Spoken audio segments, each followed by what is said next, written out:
এই দেখো করছি মুগের ডাল। মুগের ডাল তো সবসময় খাওয়া হয়, ভেজ মুগের ডালও খাওয়া হয়, আবার লাউ দিয়েও খাওয়া হয়, কিন্তু মাছের মাথাটা দিয়ে কম খাওয়া হয়। তাই ভাবলাম আজকে মাছের মাথা দিয়ে মুগের ডালটা করি। আর এটা হচ্ছে আমার খুব প্রিয়।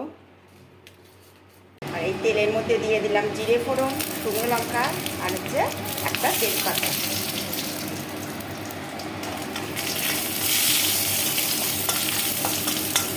এটা একটু লাল লাল হয়ে গেলে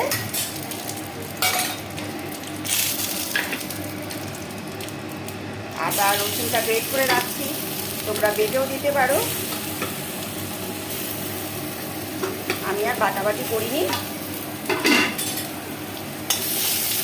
এমনি গ্রেট করে দিলাম। আর দেবো একটু জিরের গুঁড়ো।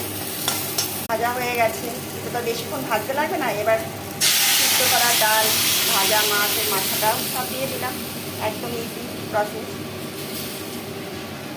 আর হলুদও ডাল দিয়ে রাখছি, দেবো একটু নুন আর হচ্ছে মিষ্টি, তাহলেই মুগের ডাল কমপ্লিট।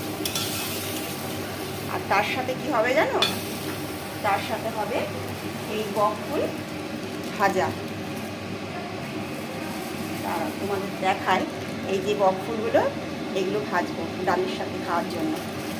কেমন লাগবে বলো? তোমরা কে কে ভালোবাসো এরকম কম্বিনেশনটা? আমাকে কমেন্ট করে কিন্তু অবশ্যই জানিও। আর নামানোর সময় একটু ঘি গরম মশলা দিয়ে দেবো, ব্যাস হয়ে যাবে।